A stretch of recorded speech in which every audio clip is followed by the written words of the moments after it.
The courtroom fell into stunned silence when Marcus Chen, the city's most expensive defense attorney, simply stood up mid-trial, gathered his briefcase, and walked out. No explanation, no apology, just the sharp echo of Italian, leather shoes against marble floors, and the heavy oak door swinging, shut behind him.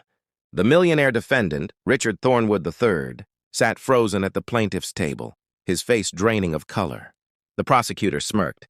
The judge removed her glasses, as bewildered as everyone else. And in the back row, gripping a mop handle he'd been using to clean the hallway just minutes before, stood Diego Ramirez, a janitor who was about to do something that would either change his life forever or destroy what little he had left.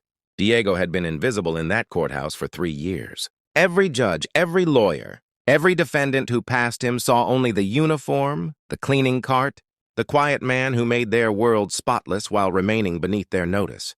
He liked it that way. After losing his wife to cancer 2 years ago, invisibility felt safe. He could work his night shift, pick up his 7-year-old daughter Maya from his sister's house at dawn, make her breakfast, walk her to school, sleep a few hours, and repeat. Simple, predictable, bearable. But Diego had a secret that nobody in that courthouse knew. Before Maria got sick, before medical bills devoured their savings and forced him to drop out, Diego had been a third-year law student. He'd been good, too, top 15% of his class, editor of the Law Review, destined for something more than pushing a mop.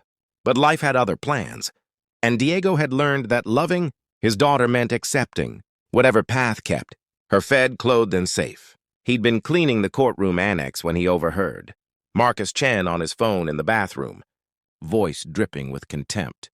"This case is a waste of my time, Jonathan. Thornwood's guilty as hell, and I'm not tanking my record for his ego. I don't care what you're paying me. I'm done. Find someone else." Diego had frozen, his hand still clutching the paper towel dispenser he'd been refilling. Through the gap in the bathroom stall, he'd watched the city's most prominent attorney straighten his $2,000 tie and walk out, abandoning his client mid-trial without a backward glance. The thing was, Diego knew this case. He'd been cleaning this courtroom for 2 weeks. Arriving early, staying late, and despite himself, he'd been listening. Richard Thornwood stood, accused of fraud, allegedly, swindling elderly investors out of their retirement savings through a complex real estate scheme. The prosecution had presented a compelling case built on circumstantial evidence and financial records that seemed damning on the surface. But Diego had heard something others missed. Buried in day 3 of testimony, an accountant had mentioned discrepancies in the timeline, invoices that didn't match, signatures that might have been forged. Marcus Chen had been too busy checking his phone to catch it. The prosecutor had glossed over it. But Diego, invisible Diego with his mop and his heartbreak and his abandoned law degree, had heard it clearly. Now, standing in that courtroom doorway with his mop handle, Diego faced an impossible choice. Richard Thornwood was not a sympathetic figure, a millionaire with a mansion in the hills, expensive suits, and the kind of confidence that money breeds. He represented everything Diego had lost access to, everything Maya would never have if her father remained a janitor. The easiest thing would be to say nothing, to let justice or injustice run its course.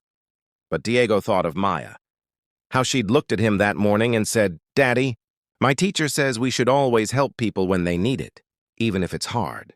He thought of Maria, who'd always believed people were fundamentally good if you gave them the chance to be. And he thought of himself, of the lawyer he'd almost become, the man he'd promised himself he'd be. "Your Honor," Diego heard himself say, stepping forward. Every head swiveled toward him. "I can help." The judge, Sandra Martinez, blinked in disbelief. "I'm sorry, who are you?" "Diego Ramirez, Your Honor. I'm the night janitor. But I was also a law student. 3 years completed at state before—" He swallowed hard.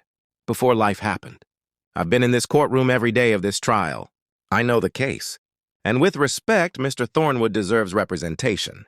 The prosecutor, a sharp woman named Ellen Hartley, stood immediately. "Your Honor, this is absurd. A janitor cannot—" "A former law student," Diego interrupted, surprised by the steadiness in his own voice, "who still holds a valid undergraduate degree in criminal justice and who has observed every moment of this trial. with more attention. Then the attorney, who just abandoned his client. Judge Martinez studied him for a long moment. Diego could see her calculating, weighing absurdity against necessity, procedure against justice. Finally, she turned to Thornwood. "Mr. Thornwood, do you consent to this highly unusual arrangement?" Richard. Thornwood looked at Diego with an expression impossible to read. Part desperation, part curiosity, part something that might have been respect. "He stayed," Thornwood said quietly. "When the man I paid $100,000 walked out, the janitor stayed." "Yes, Your Honor, I consent." "What happened?"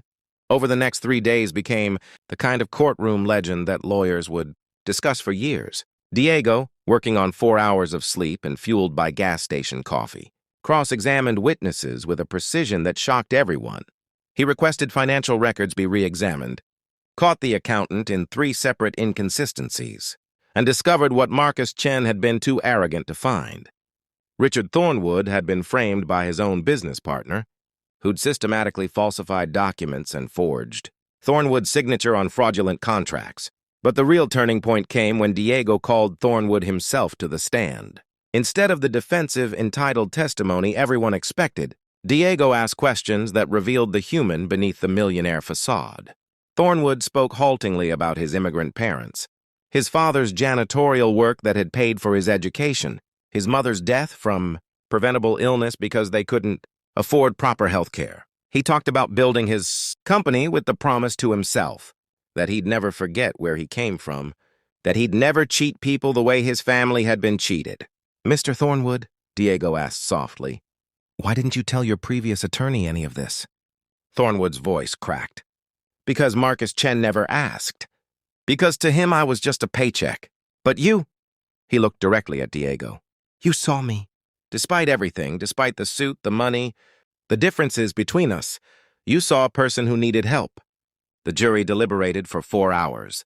When they returned with a not guilty verdict, the courtroom erupted. Ellen Hartley, gracious in defeat, shook Diego's hand. "That was remarkable advocacy," she said. "You should finish your degree." But it was what happened afterward that Diego would remember forever. As he gathered the borrowed legal pads and prepared to return to his mop and bucket, Richard Thornwood approached him with an envelope. "I can't accept money," Diego said quickly. "I didn't do this for payment." "It's not payment," Thornwood replied. "It's a scholarship. Full tuition to finish your law degree plus living expenses. And a job offer, when you pass the bar, you'll join my company as general counsel." He paused, his eyes glistening. "My father cleaned offices for 30 years. He would have loved you, would have seen himself in you." Diego's hands trembled as he took the envelope. "I have a daughter," he whispered. "She's 7. She needs—" "Bring her to the company daycare," Thornwood interrupted. "Best facility in the city. My treat." He extended his hand. "You gave me my life back, Diego. Let me help you reclaim yours." 3 years later, Diego Ramirez passed the bar exam on his first attempt. Maya, now 10, sat in the front row holding a photo of her mother. That evening, in the same courtroom where he'd once pushed a mop, Diego was sworn in as an attorney, with Judge Sandra Martinez presiding and Richard Thornwood serving as his sponsor. In his acceptance speech, Diego didn't talk about his achievement or his triumph. Instead, he spoke about a moment of choice, about staying when leaving would have been easier, about seeing humanity in unexpected places. "We're all one bad break away from invisibility," he said. "And we're all one good choice away from changing someone's life. Sometimes the biggest cases aren't about the law at all. They're about showing up when it matters most." Later, as he walked Maya to the car, his daughter looked up at him with Maria's eyes and asked, "Daddy, are you happy now?" Diego thought about Marcus Chen, somewhere practicing law with the same arrogance. He thought about the janitor's uniform still hanging in his closet, kept as a reminder. He thought about every person who'd looked through him for 3 years, and the one person who'd seen him clearly when it mattered most. "Yeah, baby," he said, lifting her onto his shoulders. "I think I finally am." The courthouse lights dimmed behind them as they walked into the evening. Somewhere inside, a new janitor pushed a mop across marble floors, invisible to everyone rushing past. And Diego made himself a promise to always, always see them, because he knew better than anyone that heroes don't always wear suits. Sometimes they wear uniforms. Sometimes they carry mops. And sometimes when the world needs them most, they're brave enough to step forward and say, I can help. That, Diego had learned, was what justice really meant. Not the law itself, but the human choice to stand up when others walk away, to see dignity where others see invisibility, to offer help when you have the least to give. That was the kind of lawyer he would be, the kind his daughter could be proud of, the kind Maria had always believed he could become. And in a courthouse that had witnessed thousands of trials, that simple truth echoed in ways no verdict ever could. Sometimes the most important moment isn't the judgment. It's the choice to care when everyone else has stopped caring. That's when ordinary people become extraordinary. That's when janitors become heroes. That's when humanity wins.